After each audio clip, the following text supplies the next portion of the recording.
You're listening to AI Prism from Seoul Economic Daily. It's Wednesday, May 13. I'd like to share some thoughts about Industry Daily. What do sticking a gas generator inside an electric car and shaving down scrap wire for AI data centers actually have in common? Well, I mean, they're both surprisingly low-tech bridges over a pretty massive high-tech chasm, right? Exactly. And navigating those chasms really seems to be the defining challenge right now across the whole industrial supply chain. Yeah, absolutely.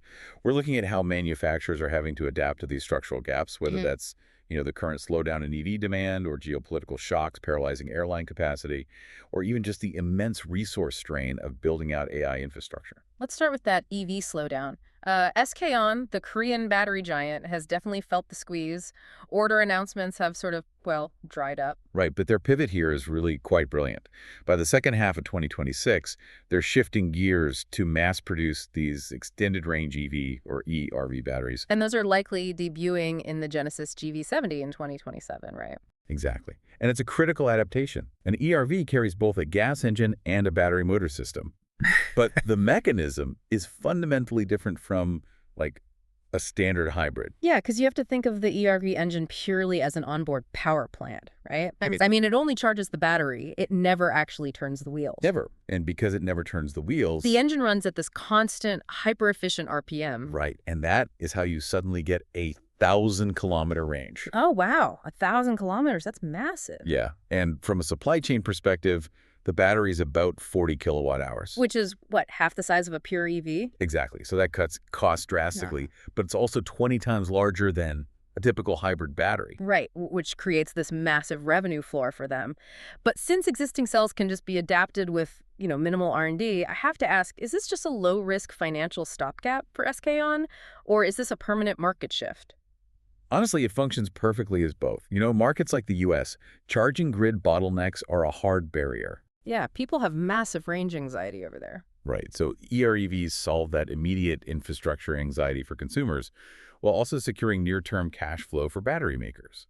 It's really a structural fix using legacy tech to, bridge a transitional period. So SK On is surviving this chasm because they have the capital and the tech to pivot. But what happens when an industry hits a structural wall and just has absolutely zero shock absorbers to fall back on? You're talking about the Korean budget airlines. I am. The Middle East conflict has fundamentally broken their cost structure. I mean, Singapore jet fuel prices are sitting at roughly 2.5 times their pre-war levels. Which is brutal for low-cost carriers, or LCCs. They just don't have the fuel hedging programs that legacy airlines do. No, and they don't have those lucrative cargo divisions either. We've seen over 1,000 international flights cut.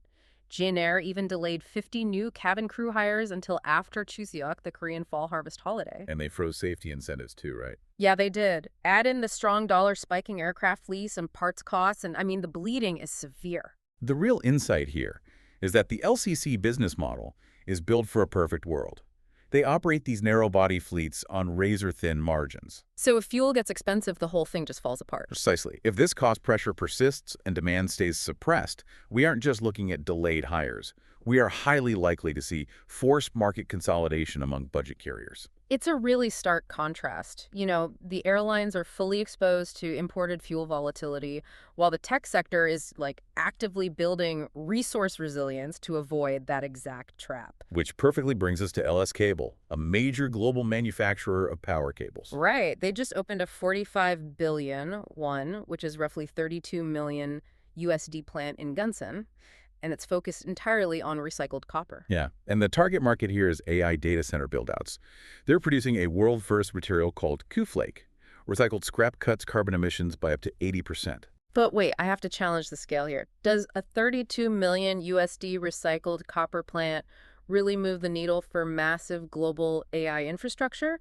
Or is this, just ESG positioning so they can land bigger deals? Like their recent $700 billion or about 500 million USD cable contract in the U.S. Exactly. Is it just for show?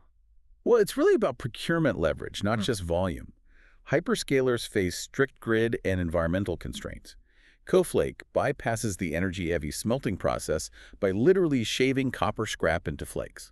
Oh, so having a verifiable low-carbon copper supply chain gives LS Cable a really distinct edge in winning those huge contracts. Exactly. It completely changes the vendor equation. Which brings us to the real takeaway for, your own strategic planning. The irony of advancing the next generation of technology is that it relies heavily on repurposing legacy concepts. Right, whether that's an onboard gas generator or shaved scrap wire. It raises a fascinating angle to ponder, actually.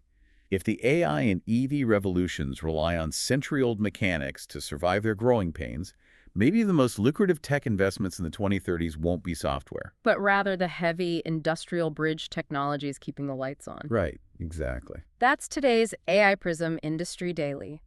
This episode was produced with AI assistance based on Seoul Economic Daily reporting and reviewed by a human editor. AI Prism is a Juan E. Fro award-winning series. We'll be back tomorrow. You've been listening to AI Prism from Seoul Economic Daily.